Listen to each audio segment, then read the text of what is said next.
Thank you. Doug Riegle, out of the immediate Hartford area. Doug Riegle, West Bend. Thank you, Congressman. Appreciate the time and appreciate you taking the time to come here. I want to talk a little bit about the tariffs. I represent a company, Riegle Ware. We make cookware and small kitchen appliances out of especially stainless steels and aluminum. We've got about 200 employees in West Bend, and we ship our products all over the world. 65% of our revenue comes from outside the United States. So we're employing a lot of people here that are selling products around the world. And the tariffs are hitting us especially hard. We source stainless steel and aluminum, both domestically and internationally.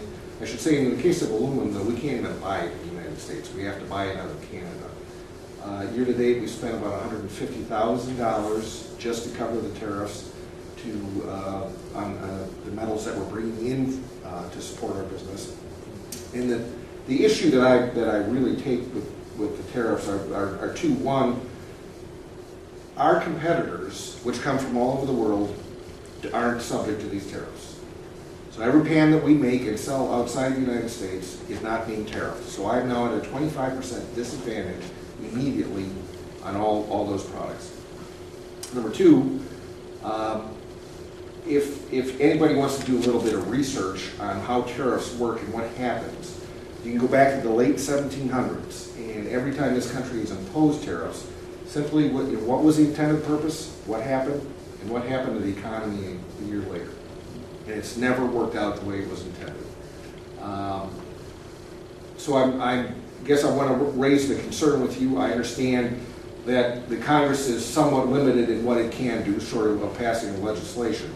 But perhaps there is some, Congress could at least give some ideas to help, perhaps some tax incentives to get investment back into steel and aluminum production in the United States, or find some other ways to pass some laws to limit these tariffs that are going on.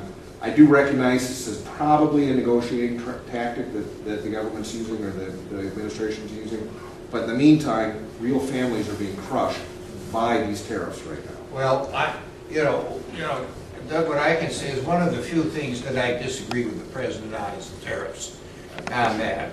And I was one of 101 Republican congressmen that sent a letter, objecting to the tariffs to the White House.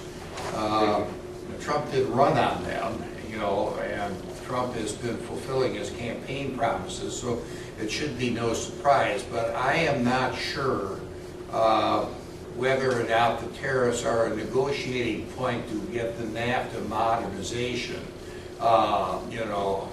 off being dead in the water. And in my opinion, NAFTA does need to be modernized. We should not get rid of NAFTA. But the economy in 1994, when NAFTA was agreed to, is not the economy in 2018. Absolutely. And so a modernization of NAFTA, I think, is necessary. All I can do, Doug, is to advise some patience. Now, the power of Congress to veto a tariff that the president has signed off on is very limited. We can pass legislation, but it's guaranteed to be vetoed.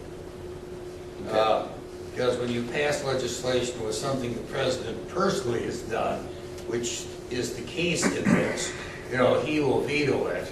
And vetoes of presidents are very rarely overridden. Obama only lost one in 8 years. Bush lost 8 in his 8 years. I don't know the number that Clinton lost, but it was relatively low. Yeah. Okay, thank you. Right, thank you. Is it Alan?